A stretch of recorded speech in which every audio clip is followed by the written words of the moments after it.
عام انتخابات میں تاخیر کے حوالے سے افواہیں آخرکار سچ ثابت ہوئیں، کیونکہ 3 سینئر سبکدوش ہونے والے وزراؤں کی جانب سے الیکشن کمیشن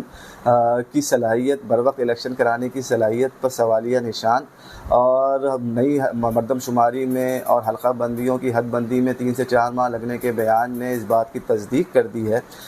کہ پاکستان میں نگراں سیٹ اپ جو ہے وہ تقریباً مارچ تک رہے گا۔ یہ عجیب بات ہے کہ سابق وزیر اعظم شہباز شریف صاحب نے اس بات کی وضاحت اپنے دور حکومت میں کبھی نہیں کی، اور انہوں نے اپنی حکومت کے دور کے اختتام پر یہ معاملہ کی طرف توجہ کرائی ہے، جو کہ ایک سوالیہ نشان ہے۔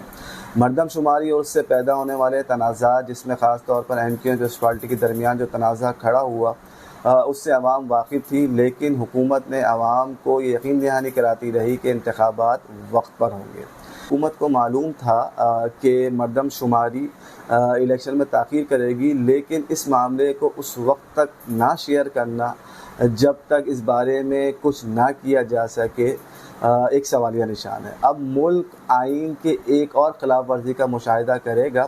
کیونکہ ایک غیر منتخب غیر نمائندہ انتظامیہ انتہائی غیر یقینی وقت میں سخت فیصلے لے گی، اور اس کی جو ممکنہ کٹ آف ڈیٹ ہے وہ بھی فروری اور مارچ کے آس پاس ہے۔ ایک اندازے کے مطابق جو لوگ یہ سمجھتے تھے کہ پنجاب اور کے پی کے عارضی سیٹ اپ کہ جو 90 ڈیز کا ہے وہ تجاوز کر رہا ہے، جو کہ آئین کے خلاف ہے، اب وہ لوگ وہ کچھ دیکھیں گے جو اسلامی جمہوریہ پاکستان کی آئینی تاریخ میں ایک نیا باب رقم کرے گا۔ دلچسپ بات یہ ہے کہ وزارت قانون نے بھی اس میں انوکھا کام کر ڈالا ہے، وہ یہ کہ جب پی ڈی ایم کی حکومت کے آخری دنوں میں انہوں نے یہ کہا کہ نئی مردم شماری اور حد بندیوں کے لیے کسی قانون سازی کی اس بار ضرورت نہیں ہوگی۔ اس بات کی تصدیق تو آئینی ماہرین ہی کریں گے آیا یہ آئینی طور پہ درست ہے یا غلط، لیکن اگر یہ درست ہے تو ماضی میں قانون سازی جب کی گئی مردم شماری کے حوالے سے تو اس کا مطلب ہے وہ ایک غیر مناسب عمل کیا گیا۔ لہٰذا یہ سب کے مفاد میں ہے کہ اس باریک نقطے کی تصدیق کی جائے، اور ساتھ ساتھ تازہ ترین جو مردم شماری ہے اس کی رسمی کارروائی کو بھی مکمل کیا جائے۔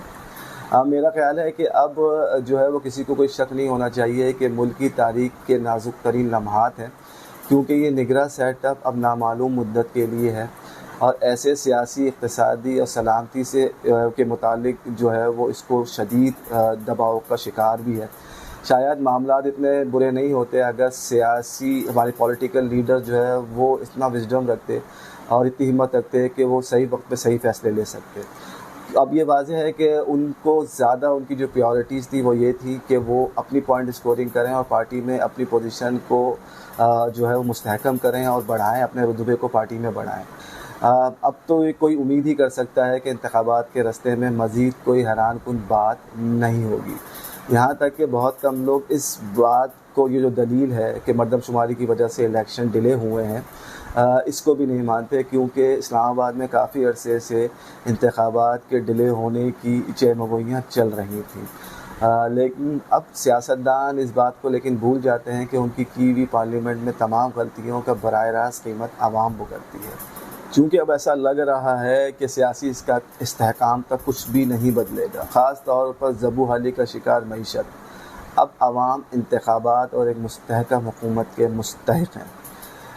اب جب یہ بلی آخرکار تھیلے سے باہر آ ہی چکی ہے تو کاش کہ یہ ملک اور عوام کی خاطر آخری بلی ہو۔ اللہ حافظ۔